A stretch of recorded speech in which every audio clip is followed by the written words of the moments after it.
విధంగా బాబా అకస్మాత్తుగా ప్రత్యక్షమై అరిచేటప్పటికీ నాకు భయం వేసింది. మరలా చూస్తే బాబా అక్కడ లేడు. వేసిన తలుపు వేసినట్టే ఉంది. అప్పుడే నాకు అర్థమైంది, బాబా శాలకు వద్దు అన్న మాట అంటే బాబాకి అన్నీ తెలుసు అని, మనమే ఏమీ తెలుసుకోలేకపోతున్నాము అని. వెంటనే అక్కడి నుంచి సరాసరి ద్వారకామాయికి వెళ్ళాను. బాబా పాదాల మీద పడి రోధించాను, బాబా బాబా బాబా నన్ను క్షమించు బాబా. కామంతో కళ్ళు మూసుకుపోయి మిమ్మల్ని గుర్తించలేకపోయాను. నన్ను క్షమించు బాబా.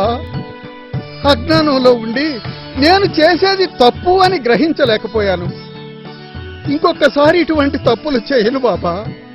మీ పాదాల మీద ఒట్టు బాబా, ఒట్టు. లే లే కామాతురాణం నా భయం నా లజ్జ. కామంతో ఉన్నవాడికి సిగ్గు గాని భయము గాని ఉండవురా. అటువంటి వాడికి కామాన్ని పెంచేదే కలి. కాబట్టి ఎవరైతే నా నామస్మరణమును త్రికరణ శుద్ధిగా చేస్తారో, నన్ను పరిపూర్ణంగా విశ్వసిస్తారో, వారి క్షేమాన్ని చూసేది నేనే. నేను ఎక్కడో లేను, నీ హృదయంలోనే ఉన్నానురా. కాబట్టి ఈ విషయాన్ని ఎప్పుడూ జ్ఞప్తికి పెట్టుకో. ఏ విషయము మిమ్మల్ని భయపెట్టదురా.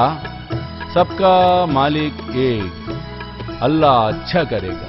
అల్లా మాలిక్, అల్లా మాలిక్, అల్లా మాలిక్, అల్లా మాలిక్. కాబట్టి సాయి బంధువులరా, ఈ విషయవాంఛల నుంచి బయటపడాలి అంటే ఆ సాయినాథుని నామస్మరణ మనం నిత్యమూ చేయాలి. సాయి చరిత్ర పారాయణం చేయాలి. జై సాయినాథ్.